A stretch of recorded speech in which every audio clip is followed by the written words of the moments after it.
Shalom. Sekali lagi shalom. Ada sukacita. Haleluya. Puji nama Tuhan. Dahsyat. Tuhan kita luar biasa. Tuhan kita hebat. Tuhan kita tidak pernah berubah dulu, sekarang, hingga selama-lamanya. Kita bersyukur punya Tuhan yang hebat. Kita bersyukur punya Tuhan yang begitu baik bagi setiap kita. Di tengah banyaknya hiruk pikuk atau berita-berita yang menggemparkan, kita tetap bisa ada sampai hari ini karena ada Tuhan yang menyertai kita.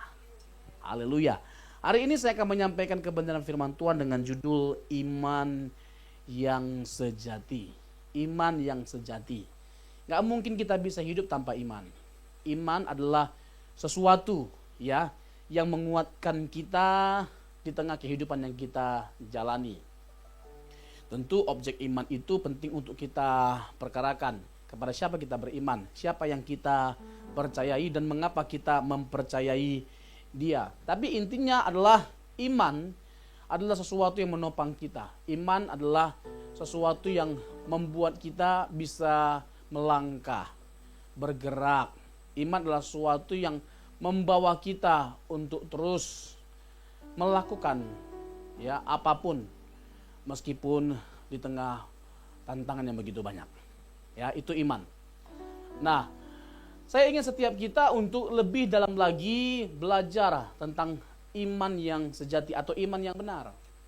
Apa kata Alkitab tentang iman? Jadi, iman itu bukan hanya sekedar percaya yang kosong. Iman itu bukan hanya sekedar ya kita mempercayai sesuatu. Tetapi ada sesuatu yang menjadi bentuk atau bukti dari iman itu. Nah, itu yang mau kita perkarakan. Ya, sebagai orang percaya, iman adalah tentang bagaimana kita mempercayai Tuhan dan memenuhi apa yang menjadi kehendaknya dalam hidup kita dengan ketaatan dan kesetiaan. Jadi kalau tidak ada ketaatan, tidak ada kesetiaan, itu bukan iman namanya. Itu bukan iman yang sejati. Jadi iman yang sejati itu adalah iman yang disertai dengan apa? Ketaatan dan kesetiaan. Dan iman yang jenis seperti ini yang kita lihat dalam Alkitab. Seperti dalam diri tokoh yang bernama Abraham. Dia adalah tokoh yang daripadanya kita belajar beriman itu seperti apa. Dia benar-benar mempercayai Tuhan. Luar biasa percayanya sama Tuhan. Jadi gak heran di satu sisi sampai dia disebut sebagai apa? Bapa orang beriman. Karena dia punya iman yang luar biasa. Bahkan imannya itu puncaknya dia buktikan dengan dia mempersembahkan anaknya yang tunggal. Kalau imannya gak luar biasa, gak mungkin sampai seperti itu tindakannya. Ada pembuktian yang nyata, ada pembuktian yang jelas dari imannya. Begitu juga dengan kita. Kalau kita benar-benar beriman, maka kita berani berkorban. Halo? Kalau kita benar-benar beriman, maka kita siap taat untuk melakukan apapun yang Tuhan mau. Amin. Itu iman. Jadi kalau kita tidak taat, kita tidak setia sama Tuhan, itu bukan iman. Ya, itu iman-imanan. Jadi kalau kita bicara tentang iman, maka kita harus melihat kepada Alkitab, melihat kepada sejumlah tokoh iman dalam Alkitab dan bagaimana kehidupan yang mereka jalani sebagai seorang beriman. Jadi Abraham adalah tokoh yang luar biasa. Tetapi memang sekalipun dia adalah tokoh yang luar biasa, kita menemukan ada kelemahannya. Dia bukan pribadi yang sempurna.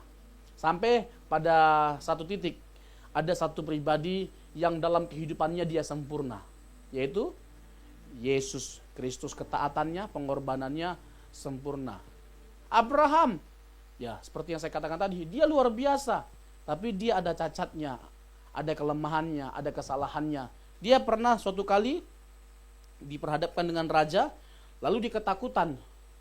Dia mau menyelamatkan dirinya dengan mengorbankan istrinya. Dia tidak melindungi istrinya. Nah, ini kesalahan yang fatal sebenarnya. Dia nggak mengakui Sarah sebagai istrinya waktu menghadap kepada siapa? Firaun. Iya, Firaun. Nah, ini kan sesuatu yang menyedihkan sebenarnya. Nah, ini kelemahan dari Abraham. Jadi satu sisi kita juga menyadari bahwa kita itu ada kelemahannya. Sehebat apapun kita, kita itu ada kelemahannya. Dan kita pada akhirnya menyadari bahwa kita membutuhkan kasih karunia Tuhan ketika kita melihat banyaknya kekurangan kita. Amin, kelemahan kita. Akhirnya nggak ada kemegahan diri dalam diri setiap kita kalau kita menyadari bahwa segala sesuatu karena kasih karunia Tuhan. Amin. Iya, karena kita adalah orang yang sempurna, orang tidak sempurna, orang yang rapuh, tidak berdaya, banyak kelemahannya. Dalam keberadaan kita ini, ya, kita mengakuinya di hadapan Tuhan dan kita membutuhkan kasih karunia Tuhan. Kita menyadari bahwa kita membutuhkan kasih karunia Tuhan yang terus menopang kita, yang terus merangkul kita dan membenahi kehidupan kita untuk menjadi semakin lebih baik lagi. Jadi Abraham bukan tokoh yang sempurna, tapi daripada Abraham kita menemukan banyak sekali pelajaran, banyak sekali contoh. Kalau Abraham bisa, kita pun bisa. Jadi ini yang harus kita pikirkan setiap hari, kita renungkan setiap hari. Bagaimana kita melakukan berbagai macam hal yang membuat Tuhan terkagum. Yang membuat Tuhan senang, bahagia lihat kita. Kalau Tuhan, apa yang dia lakukan selalu membuat kita bahagia, terpesona, terkagum. Amin. Tetapi sebaliknya kita juga harus memikirkan sebagai anak Tuhan yang terus mengecap kebaikan Tuhan, berkat Tuhan. Bagaimanalah setiap hari kita merenungkan hal-hal baik apa yang kita bisa lakukan hari ini yang menyenangkan hati Tuhan. Kalau membalas kebaikan Tuhan nggak mungkin. Jangankan Tuhan, orang tua aja kita nggak bisa balas kebaikannya. Setuju nggak? Apalagi Tuhan. Tetapi ada sebuah komitmen dalam diri kita. Karena kita tahu bahwa Tuhan itu begitu baik, maka kita mau menyenangkan hati Tuhan. Amin. Iya. Dan itulah tugas kita. Kita sudah diberkati, sudah ditolong, sudah disertai, diselamatkan oleh Tuhan. Maka seluruh kehidupan kita bercerita tentang bagaimana kita menyenangkan hati Tuhan. Iya dong. Jadi judulnya hidup kita yang harus kita perkarakan selama kita hidup adalah menyenangkan hati Tuhan. Itulah judul hidup kita. Itulah proposal kita sama Tuhan. Aku ingin menyenangkan hati Tuhan. Apalagi di usia-usia senja. Udah di usia-usia akhir. Mau cari apa lagi? Halo? Aku mau beli mobil Alphard. Mau coba rasanya bagaimana. Rumah di Pik. Mau gimana rasanya. Umur 70 tahun. Coba. Gak usah 70 tahun lah. Umur 20 tahun, 30 tahun. Setahunnya gitu-gitu aja kok. Udah coba rumahnya ya ternyata gini doang. Apalagi umur 70 tahun yang besok tiba-tiba dipanggil. Yang benar itu adalah mempersiapkan diri untuk masuk ke kerajaannya. Amin, membenahi batin. Yang mana fisik kita makin tua. Fisik makin tua tapi batinia kita makin dewasa. Makin cakap. Amin. Makin cakap makin indah. Itu dong yang diperindah, batinia kita. Ya kan, makin meningkat kualitasnya. Kalau fisik, ya makin hari makin menurun. Gak usah 70, 50 aja udah keriput di mana-mana. Kalau dulu umur 20, ya kan, lalat nemplok, tiba-tiba jatuh licin. Umur 20, ya kan, pakai skincare terus. Masuk umur 60, lalat nemplok, udah nemplok terus, udah gak keluar-keluar dia, karena banyak lubang-lubangnya. Udah besar pori-porinya. Iya kan? Iya. Kebanggaan kita apa? Paras kita cantik. Ada ujungnya, umur 50-60. Ya? Udah gak terlihat cantik seperti dulu. Semuanya itu ada batasannya. Semuanya itu ada waktunya. Tapi kalau batinia kita, makin tua pun kita bisa makin cantik. Kalau kita benahi. Amin. Amin. Jadi mau cantik batin atau muka? Keduanya. Ya. Jangan lupa beli skincare. Iya. Iya. Jadi, mari kita pergumulkan hal yang Tuhan ingin untuk kita perkarakan. Kita pergumulkan hal yang ingin Tuhan kita perkarakan. Iya, jangan sampai untuk dunia, urusan duniawi kita all out. Untuk urusan Tuhan, kekekalan, kita nggak all out. Aduh. Ya, jadi keseharian kita yang kita jalani, ini semuanya adalah untuk kekekalan. Bagaimana kita kerja keras, bagaimana baik sama suami, bagaimana baik sama istri, bagaimana kita ke gereja, bagaimana kita bertanggung jawab membesarkan anak, menyekolahkan mereka. Ya, bagaimana kita melakukan segala sesuatu sebaik-baiknya. Ini adalah bekal untuk kekekalan. Amin. Amin. Ini semua yang kita lakukan setiap harinya. Jadi ada gitu loh alasan mengapa kita melakukan semuanya itu setiap hari. Kalau enggak, bosan. Hidup gitu-gitu aja. Kalau bukan karena untuk Tuhan kita lakukan semuanya itu, hidup ini bosan, membosankan. Bangun pagi-pagi, kerja, pergi jam 8, pulang jam 5 sore. Besok juga begitu. Ketemu istri, gitu-gitu doang. Besok dia lagi besok dia lagi. Oh, jangan diganti, Om. Kalau diganti,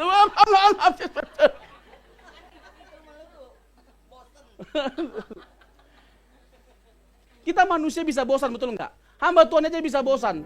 Nabi Elias setelah membantai semua nabi palsu, bosan loh dia hidup. Takut loh dia. Udah ambil aja nyawaku Tuhan. Nah kalau kita nggak benar-benar memandang Tuhan sebagai alasan kita hidup, membosankan hidup ini. Amin.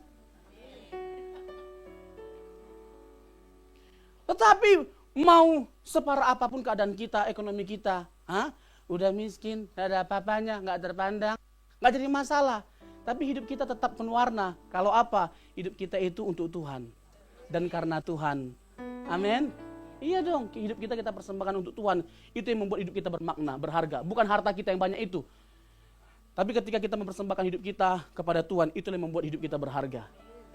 Amin. Ini jangan amin-amin aja. Amin cius ini. Amin. Cepat kali bilang aminnya. Halo. Iya kan? Iya dong. Hidup ini bangun pagi-pagi coba. Ya kan, bangun pagi-pagi kerja dan sebagainya macam, pulang malam-malam ya kan, terus penghasilan uang pas-pasan. Tiap hari begitu aja kehidupan kita jalani. Ya kan, bukan hanya bosan, stres. Iya kan, nggak kunjung tambah penghasilan kita, malah berkurang. Aduh. Tapi kalau hidup kita benar-benar untuk Tuhan, ya kan, makan seadanya pun kita tetap bahagia. Betul nggak?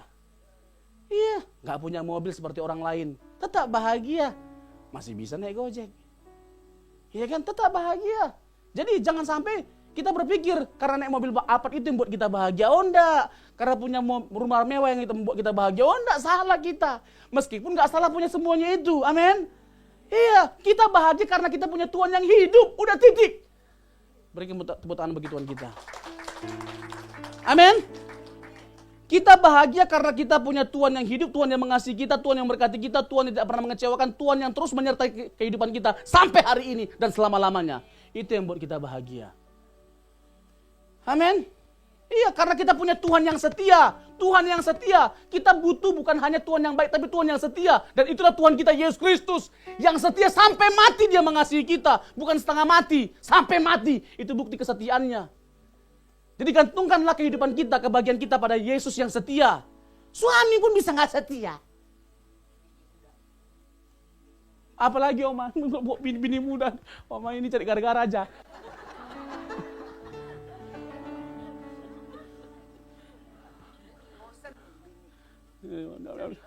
Oma, teduhkan hatimu Oma.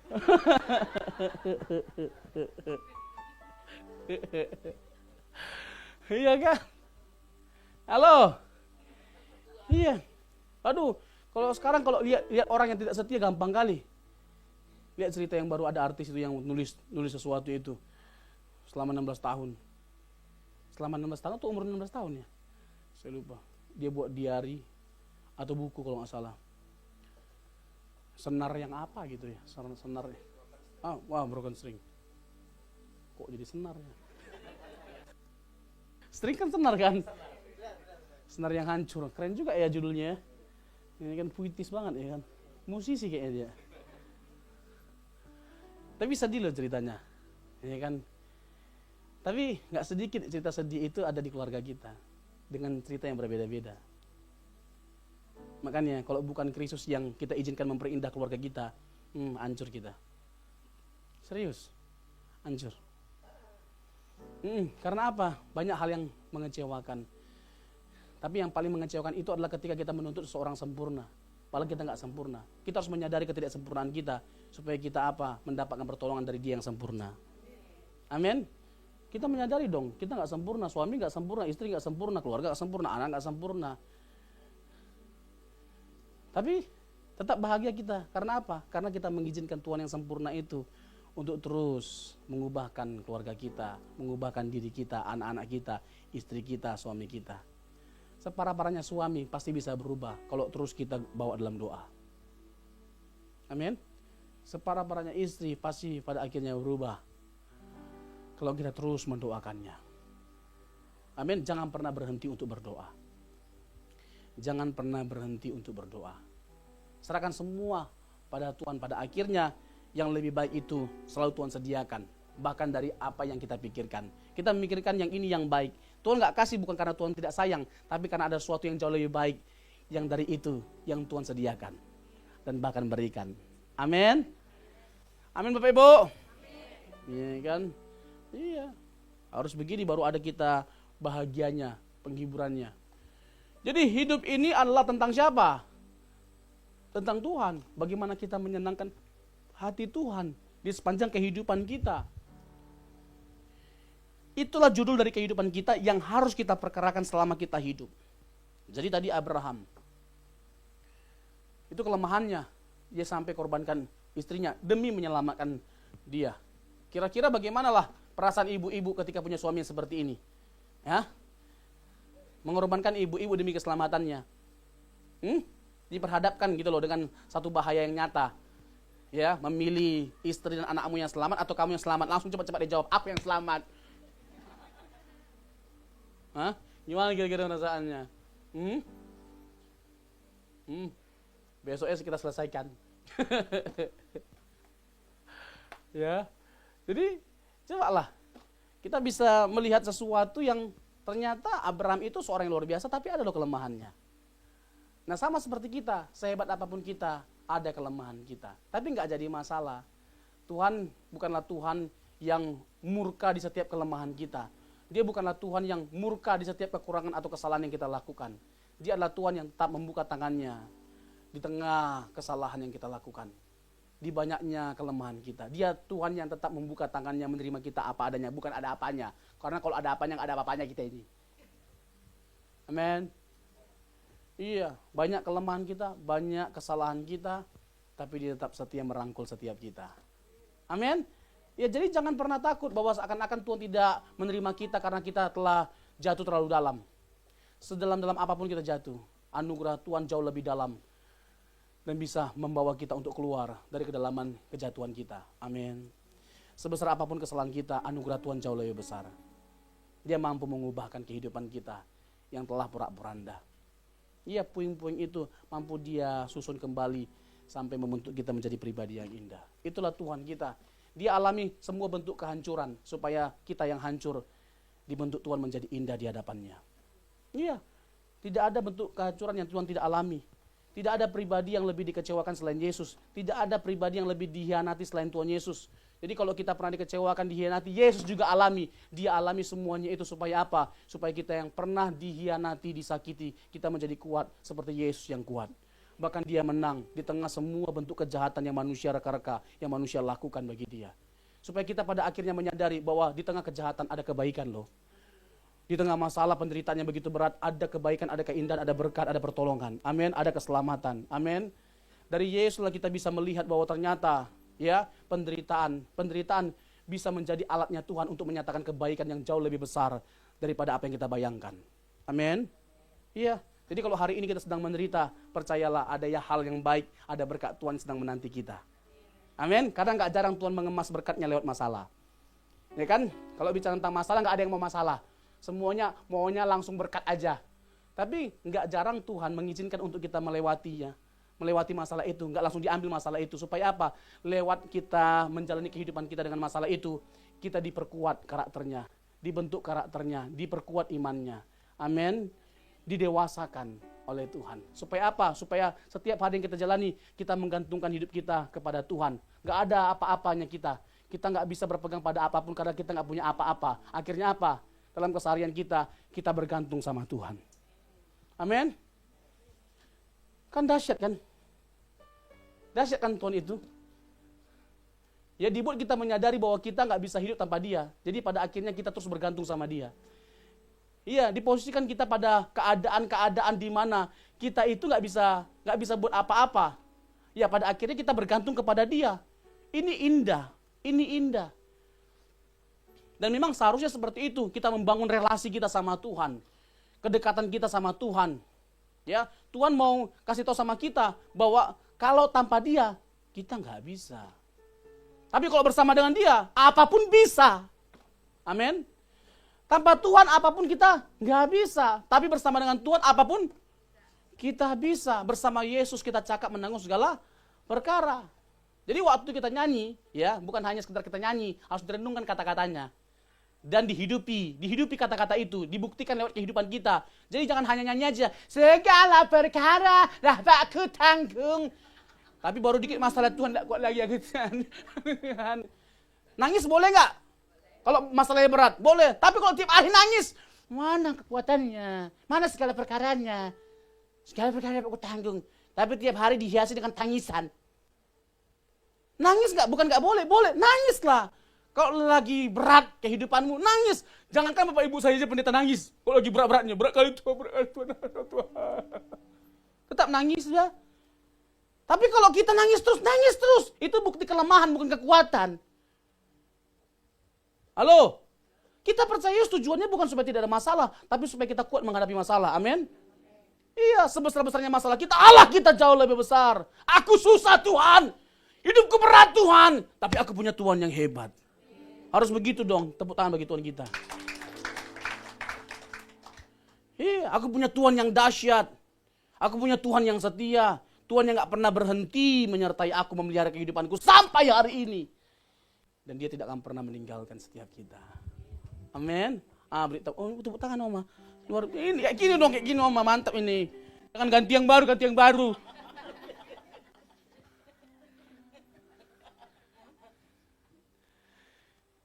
Ya kan? Hebat Tuhan kita ya Oma ya. Jadi 2026 ini kita nggak tahu apa yang akan kita hadapi. Kesedihan apa lagi yang akan kita alami. Masalah apa lagi. Kalau bisa ya Tuhan, udahlah ya Tuhan. Jantung aku aja kemarin itu waktu menghadapi masalah itu mau berhenti. Masa Tuhan tambah lagi? Karena kapasitas kita besar, masalah yang Tuhan izinkan pun besar. Karena kapasitas kita besar. Kalau kita orang nggak besar, ya masalah kecil yang dikasih. Tapi karena kita punya kapasitas yang besar, iman yang besar, Tuhan kasih pun masalah yang besar. Tapi berkatnya juga, ini. Tapi jangan langsung berkatnya yang kita pikirkan. Itu masalahnya kita maunya instan. Gak ada dalam hidup ini yang instan enak, hanya Indomie. Tapi percayalah, kalau tiba-tiba kita jadi besar instan, itu jatuhnya pun cepat. Halo? Jadi sebelum kita jadi besar, sebelum diberkati oleh Tuhan, sebelum jadi kaya raya, Tuhan proses dulu kita supaya kita punya karakter yang kuat. Supaya ketika kita di atas, kita nggak gampang jatuh. Amin.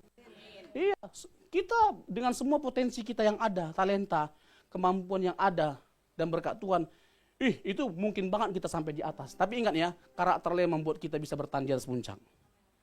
Halo? Jadi bagaimana kita punya karakter yang kuat, karakter yang mantap, itu dulu yang penting yang kita perkarakan sebelum pada akhirnya kita mengalami berkat Tuhan. Amin. Iya, makanya di khotbah yang pagi tadi saya bilang begini, bahwa cinta Tuhan itu yang menjadi fokus kita, ultimate goal. Itu yang menjadi goal utama kita, mencintai Tuhan, mengasihi Tuhan lebih dari apapun. Itu yang harus kita perkarakan setiap hari. Bagaimana cinta kita sama Tuhan bertambah-tambah. Kalau cinta Tuhan sama kita nggak pernah bertambah-tambah karena sempurna, statis. Ya, pengalaman kita, pengetahuan kita akan cinta Tuhan yang bertambah-tambah. Amin. Amin. Iya dong. Makin kita menyadari bahwa Tuhan itu mencintai kita, begitu mencintai kita. Coba kurang apa lagi? Ya, kurang bukti apa lagi cinta Tuhan bagi setiap kita? Salib adalah bukti sempurna dari cinta Tuhan bagi setiap kita. Jadi kita nggak butuh bukti apa lagi. Amin. Nggak bisa kita bilang begini, Tuhan buktikan cintamu. Bukti apa lagi nak? Tanganku udah lubang paku, lambungku udah ditusuk. Apa lagi buktinya?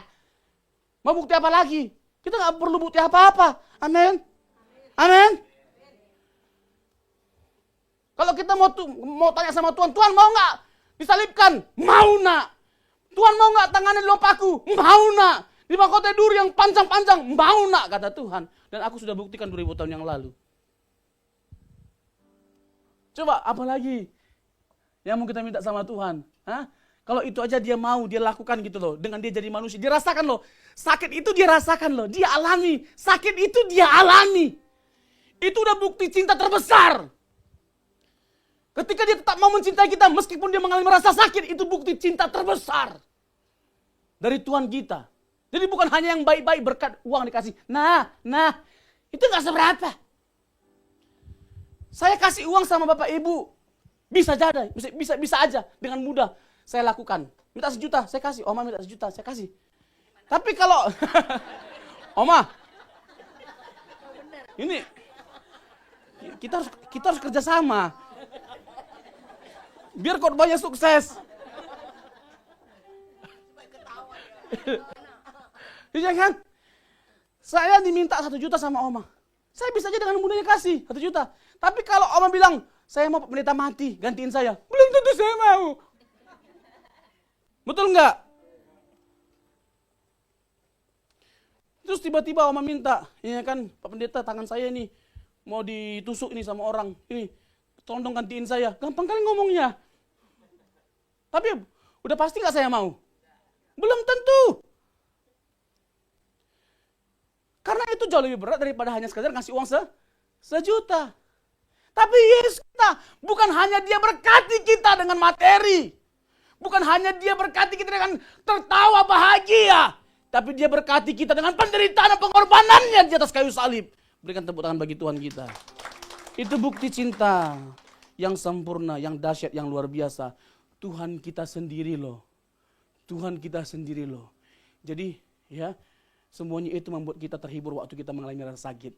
Ada Yesus yang dulu mengalami rasa sakit, tetapi dia menang. Tetapi dia menang. Jadi beriman kepada dia yang bukan hanya menyatakan cintanya lewat kata-kata, tapi dengan perbuatan. Iman kita harus kita tempatkan pada dia yang telah mengasihi kita, bukan hanya dengan kata-kata, tapi dengan tindakan atau pengorbanan. Kasih yang jenis seperti ini yang kita butuhkan. Dan kita sudah tepat mempercayakan hidup kita, beriman kepada dia yang mengasihi kita dengan sempurna. Amin? Iya. Yang Abraham lakukan sebenarnya itu adalah sebuah tindakan gambaran yang merujuk kepada Allah yang akan mengorbankan anak yang tunggal. Itu dahsyat. Waktu Tuhan minta, persembahkan anakmu yang tunggal itu. Gampang gak bagi Abraham untuk mempersembahkannya? Gak gampang. Dia bergumul punya anak. Berapa tahun dia bergumul punya anak? Umur berapa dia punya anak? 100 tahun loh. 100 tahun. 75, 25 tahun dia menunggu kurang lebih.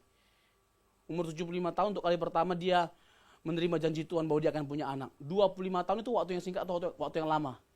Kita jangankan 25 tahun, 5 hari aja kita udah gak sabar. Iya kan, gak sabar ya omanya. Iya kan, untuk makan pun susah. Iya kan, jadi kita, Tuhan, bahkan kadang-kadang kita marah, berkatilah aku Tuhan. Iya kan, tapi semuanya itu akan indah pada waktunya, sesuai dengan waktunya Tuhan. Amin. Karena waktu Tuhan itu yang terbaik. Jadi 25 tahun loh dia menunggu. Itu bukan waktu yang singkat, waktu yang lama. Tapi di waktu-waktu itu banyak hal yang Tuhan lakukan untuk membentuk Abraham menjadi pribadi yang kuat. Seseorang beriman yang kuat, yang kokoh imannya. Menjadi apa nantinya? Menjadi mutiaranya Tuhan yang hidupnya menjadi berkat bagi banyak orang. Dan itu yang kita lihat dari Abraham. Di 25 tahun itu banyak pelajaran yang Tuhan kasih. Jadi sebelum pada akhirnya dia menerima berkat Tuhan, apa yang Tuhan janjikan. Banyak berkat-berkat Tuhan yang Tuhan sudah nyatakan bagi Abraham selama 25 tahun itu. Secara khusus kehidupannya, teladan hidupnya yang dia telah peragakan, itu menjadi berkat bagi kita semua. Tentang apa? Tentang pengorbanan. Tentang apa? Tentang kesabaran. Meskipun gak sempurna-sempurna amat kesabarannya. Apalagi Sarah. Sarah kan sempat kan bilang begini, udahlah dekati aja lah hambaku itu. Didekatilah si Hagar, akhirnya punya anak. Siapa namanya? Ismail. Ya kan, laki-laki. Hah? Nggak disuruh aja mendatangi wanita. Apalagi di sana. Hah? Itu sama kayak anjing dikasih tulang. Langsung selesai. Apalagi disuruh, dekatilah kata cewek itu. Selesai. Nggak disuruh jadi dekati, diam-diam. Akhirnya punya anak, namanya Ismail. Nah, repot kan? Di sinilah masalah itu dimulai. Berhadapan lah kita sama orang yang sumbu pendek tiap hari. Nah ini, si Sarah lah ini, problematikanya. Tapi satu sisi nggak heran juga, karena pada waktu itu ada kebudayaan di mana hina sekali rasanya kalau nggak punya anak. Nanti nggak ada yang menyambung keturunan. Jadi nanti harta atau kekayaan Abraham itu kepada siapa diberikan? Iya, mau nggak mau kepada hambanya Abraham.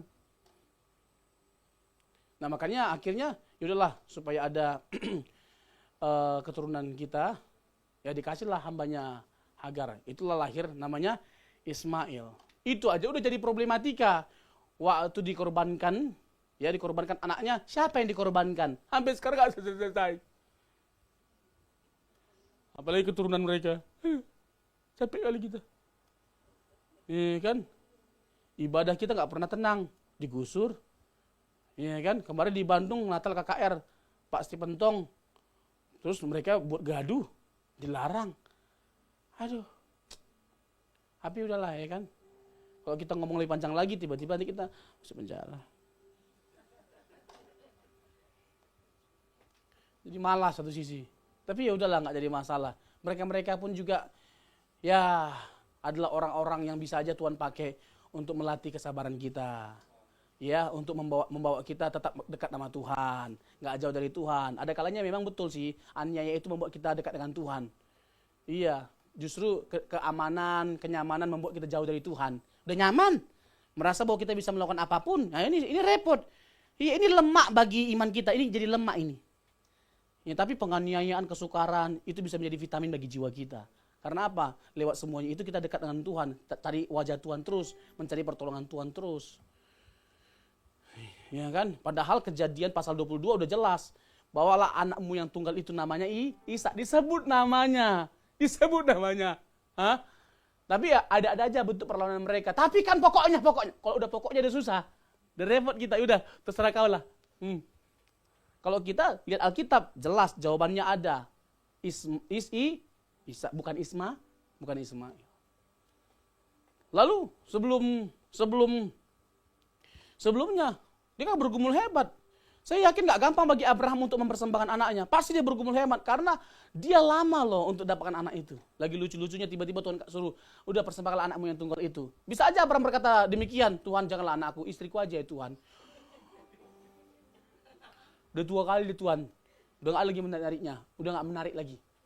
Bisa aja dia ngomong kayak gitu, tapi dia gak ngomong begitu loh. Halo? Apa yang menjadi kebahagiaan terbesar kita? Harta? Rumah? Suami? Istri?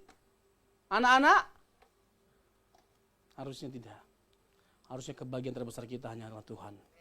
Sehingga kalau ada sesuatu apapun yang dia minta, kita mempertaruhkan semuanya demi kemuliaannya. Amin. Iya, berikan tepuk tangan bagi Tuhan kita. Iya, nggak jarang ya Tuhan menguji kita untuk pada akhirnya, benar-benar di hati kita kebahagiaan kita hanyalah Tuhan. Jadi sesuatu yang paling membahagiakan dalam diri kita, nggak jarang ya Tuhan uji kita dengan mengambilnya, supaya pada akhirnya benar-benar kita menjadikan Dia sebagai satu-satunya kebahagiaan kita. Dan itu tidak mudah, itu berat. Itu berat, Bapak Ibu. Tapi itu adalah pengalaman yang paling berharga. Itu pengalaman yang paling berharga. Menyakitkan iya, tapi sekaligus itu adalah pengalaman yang paling berharga, di mana Tuhan kasih kita kesempatan untuk membuktikan bahwa Dialah yang paling berharga dalam kehidupan kita, bahwa Dialah kebahagiaan kita satu-satunya. Bagi saya keluarga itu adalah nomor 1 dalam tanda petik ya. Bagi saya keluarga adalah nomor 1. Keluarga saya, ayah, ibu saya, ya, adik-adik saya, abang-abang saya, mereka adalah yang terutama. Kalau bicara tentang kebahagiaan saya, mereka lah kebahagiaan saya. Lalu suatu kali abang saya yang pertama mengalami sakit yang susah disembuhkan, yaitu kanker hati. Di bayangan saya, wah udah pasti lewat ini. Dan memang pada akhirnya dia lewat. Waktu divonis yang namanya kanker hati itu susah banget sembuh. ya udah rasa takut lah, takut kehilangan. Dan seperti yang saya katakan tadi, kalimat tadi, bahwa Tuhan kasih kita kesempatan untuk membuktikan bahwa Dia yang paling berharga. Itu yang saya alami. Itu adalah pengalaman yang paling menyakitkan. Itu adalah peristiwa yang paling menyedihkan ketika abang saya diambil. Sekaligus itu adalah pengalaman paling berharga bagi saya untuk bisa membuktikan bahwa bagi saya bukan lagi abang saya yang paling berharga, tapi Tuhan Yesus. Saya mengasihi mama saya mengasihi abang saya, orang tua saya, adik-adik saya. Tapi nggak jarang Tuhan posisikan kita di situasi di mana kita harus memilih siapa yang paling berharga dalam hidup kita, Tuhan atau dunia, Tuhan atau keluarga. Bersyukurlah kalau kita punya kesempatan diperhadapkan dengan kesempatan itu. Meskipun sakit, tapi Tuhan dapat melihat ketulusan hati kita, bahwa di hati kita hanya ada Dia. Amin.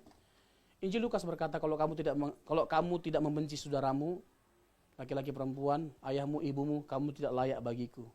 Alkitab tidak sedang mengajarkan untuk kita membenci keluarga. Tapi Alkitab sedang mendorong kita untuk mengutamakan Tuhan lebih dari apapun. Tidak ada bagi kita seharusnya yang lebih utama selain Yesus. Kalau sampai kita mengasihi orang tua kita, saudara kita laki-laki perempuan, mama papa kita lebih besar daripada Tuhan, kita nggak layak di hadapan Tuhan. Harus sampai pada titik hanya Dialah yang ada di hati kita. Amin. Gak jarang ya kan kehidupan kita selama kita hidup. Ini adalah proses di mana Tuhan membersihkan berhala-berhala dalam hati kita sampai hanya Dia yang bertahta. Halo. Ini kalau kayak gini kan, aduh. Ini yang selalu saya bilang, indah kali hidup kita. Kalau sampai kayak gini, ya, kayak gini kehidupan, model kehidupan yang kita jalani. Tuhan yang paling berharga, Tuhanlah kebahagiaanku. Indah kali hidup kita ini. Gak stres kita walaupun gak punya duit. Langsung kayak gini mukanya. Gak stres kita walaupun duit kita gak seberapa. Walaupun kita belum punya rumah. Walaupun kita belum punya mobil, ya kan, walaupun kita punya pekerjaan yang menetap, nggak stres kita. Karena apa? Di hati kita hanya Tuhan Yesus. Kita tahu kalau di hati kita Yesus, Dia yang memenuhi hati kita dengan kebahagiaan, meskipun banyak kekurangan. Amin. Cepat kali amin ya, banyak kekurangan ya. Tetap bisa kita tersenyum. Padahal, ya kan, yang harusnya makan 3 kali sehari, jadi sekali karena nggak ada duit. Tetap kita bisa tersenyum. Meskipun dalam hati Tuhan gini kali hidup aku ya Tuhan.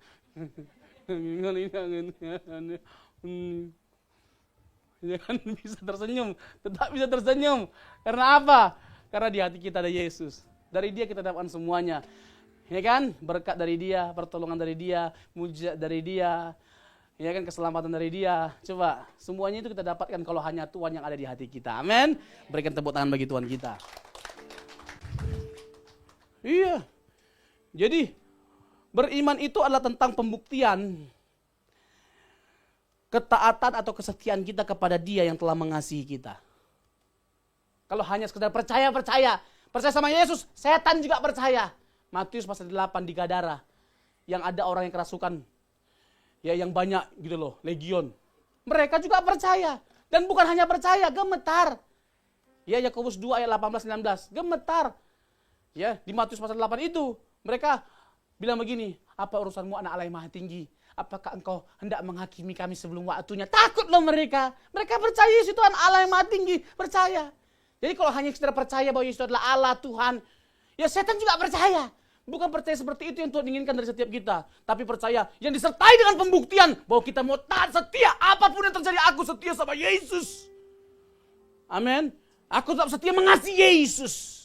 Itu yang dahsyat. Berikan tepuk tangan bagi Tuhan kita. Iya kan? Jadi baru kita bisa nyanyi begini. Karena udah dewasa iman kita. Dewasa cara pandang kita. Ya, dalam memandang Tuhan dan hidup ini. Baru bisa nyanyi begini. Walaupun gunung itu tak berpindah, tetap percaya Kau yang punya kuasa. Sekalipun ku dalam lembah kelam, tak mengapa asal Kau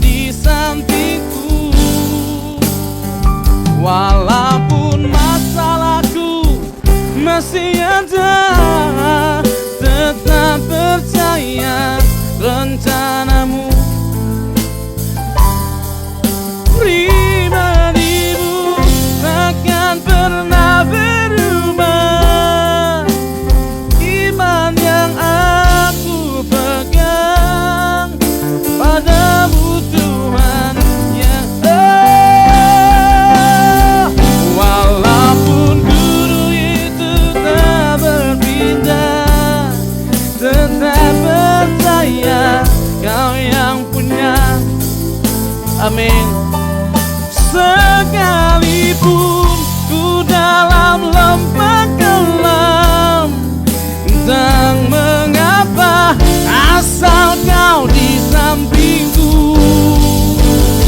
Walaupun masalahku masih ada, tetap percaya.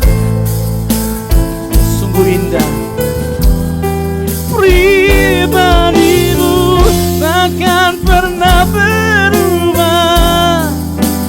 Iman yang aku pegang padamu Tuhan. Iya. Jadi yang paling penting itu bukan iman yang besar, tapi iman yang benar. Iman yang besar dapat memindahkan gunung, tapi iman yang benar, meskipun gunung masalah kita gak pindah, tetap kita mengasihi Tuhan, tetap kita setia mengiringi Tuhan. Makanya saya suka lagu-lagu zaman dulu, lagu-lagu yang mengajak kita untuk setia, tetap percaya Yesus walaupun banyak penderitaan. Lagunya begini. Ini lagu-lagu Pentakosta zaman dulu tuh enak-enak, ya. Dulu gereja-gereja Pentakosta sering nyanyikannya waktu kaya-kaya. Kalau sekarang udah dulu miskin-miskin, jadi sering nyanyikannya. Kalau sekarang udah kaya-kaya. Padahal lagu ini indah banget. Meskipun saya susah